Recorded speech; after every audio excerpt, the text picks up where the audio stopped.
In this video, we'll cover what is a hackathon and what are the different types of hackathons. Who are hackathons for? Is it for you? Is it for me? Who is it for? And why should you participate in a hackathon? Hey friends, welcome back to the channel. If you're new here, my name is Bobby. I'm an entrepreneur, a business advisor, and today I'm going to share my experience with hackathons. I have participated in multiple hackathons, started a company as a result of my participation in one, and I have also mentored and been a jury of a few. The smallest hackathon I have participated in included less than 50 people, while the largest was with 22,000. I was a mentor there, and yes, it was a mind-blowing organization. Most importantly, in recent years, I have co-organized 4 of the biggest hackathons in the Netherlands and another 3 open innovation programs. In a different video, I'll share my personal stories, but for now, let's first learn what is a hackathon.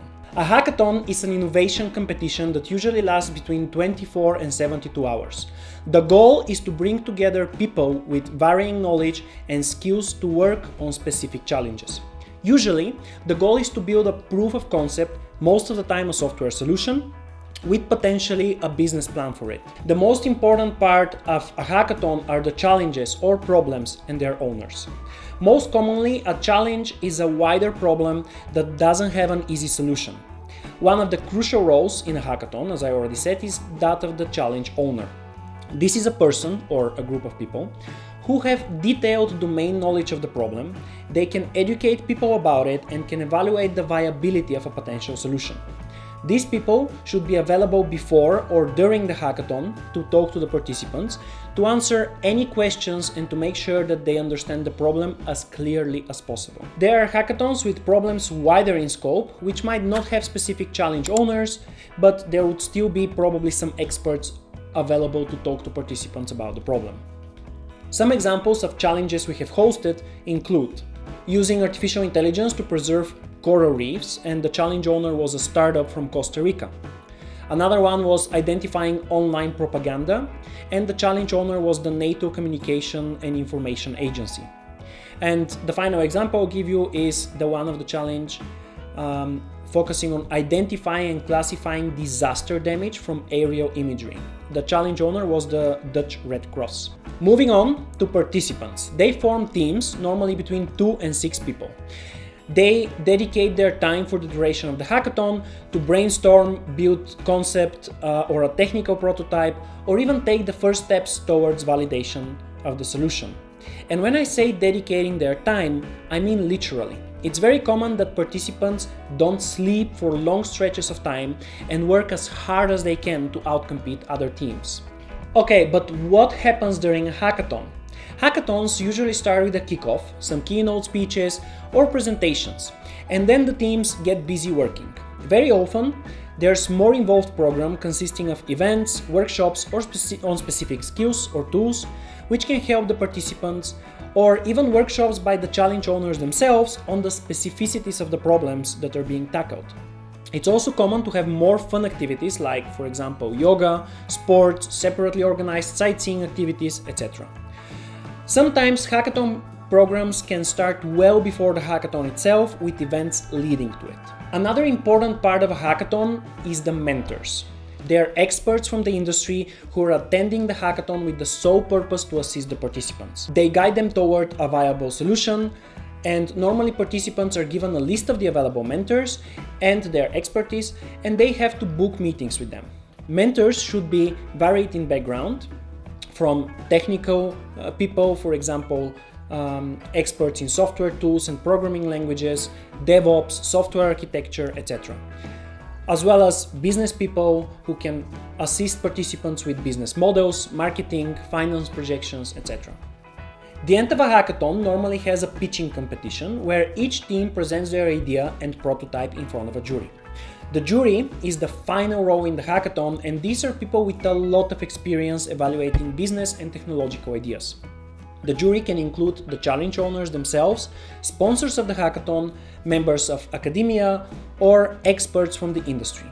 Depending on the hackathon, there might be a winner per challenge or a big hackathon winner. So, what are the types of hackathons? I would classify them in the following way. A defined problem with an open solution. These are the type of hackathons and programs that I have been organizing till now. They involve a global problem with challenge owners looking at all kinds of solutions contributing to it. Around the COVID pandemic, there were plenty of hackathons that operated like this. The main outcome of such an event is a plethora of new ideas which can be brought forward in collaboration with challenge owners, as well as sponsors. Then we have defined problem and defined solution. These are normally corporate organized hackathons. For example, a couple of years ago, Shell organized a hackathon in the Netherlands for recruitment purposes and posed specific solution goals. This might sound more boring because there's less freedom of choice, but it's much easier to compare the performance of teams rather than ideas. And when you have very clear requirements for the solution, then it's very easy to compare how the teams perform. And finally, we have open problem hackathons, or also known as startup weekends. The challenges in these hackathons are more of a direction. For example, artificial intelligence in agriculture or in healthcare. Those don't really have a specific challenge owner, but more like someone who's actively trying to support the solution in this field. Very often there's even directly startup sponsors at such events who are looking for new ideas to support. The ideal result of such a hackathon would be to have at least one new project or startup spin-off.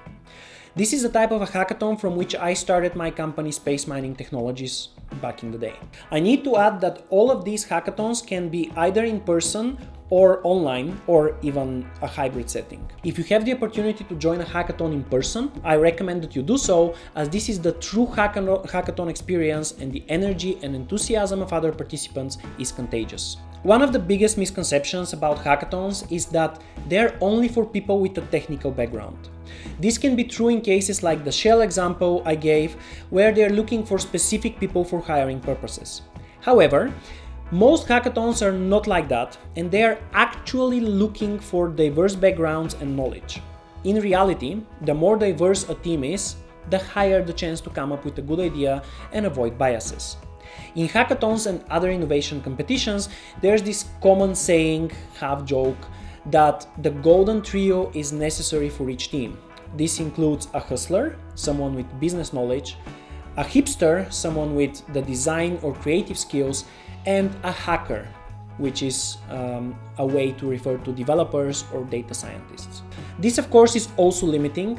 People with all kinds of knowledge and skills can contribute to a hackathon team, so whatever your occupation or field of study is, don't hesitate to participate. Often I get questions from university students, young professionals, and even sometimes high schoolers, whether they can participate in a hackathon given their limited experience.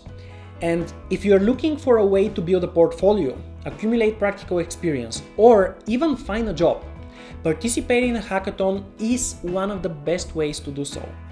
So my answer always is go for it without any hesitation. This brings me to the most common question: should you participate? And there are a few factors that influence this that you should consider. Namely, do you have the time and energy? Participating in a hackathon requires a lot of effort, and you can expect to be exhausted after that. If you have a normal working schedule from Monday to Friday, you should think twice before committing to a sleepless weekend of brainstorming and solution building. In addition, don't be afraid to join without a solution idea, especially if you are registering alone and plan to join or create a team. When people come together, normally they inspire each other and ideas naturally come up.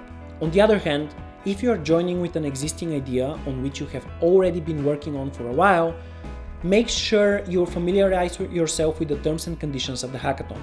Sometimes there's a requirement that all solutions become either open source, or at least that the challenge owner must have the right to use them. In some cases, this might result in a conflict of interest, especially if you have more participants joining your team. And this brings me to the final point: should you join alone or with a team? Not all hackathons allow for individuals to register, but for many, it's okay to join alone and find or form a team with others. Make sure you research beforehand and have a plan for that. Even though joining alone doesn't mean you have a lower chance of winning, joining with a group of friends or people you have already been working with can be beneficial as you wouldn't have to break the ice. To summarize, a hackathon is an innovation program aiming to produce new ideas for solving a specific problem, proof of concept, or to evaluate the performance of participants. There are multiple types of hackathons. Make sure you are aware of the rules and terms and conditions before joining one. Hackathons are for everyone. You don't have to come from a technical background, and you can always contribute and learn from the experience. The important roles in a hackathon to keep an eye on are participants, challenge owners, mentors, and jury. Have you participated or are you planning to participate in a hackathon? Share your experience or questions in the comments below. If you like this video, give it a thumbs up and check this playlist with more videos about hackathons. If you didn't like it, downvote the shit out of it. Thank you for watching, and until next time.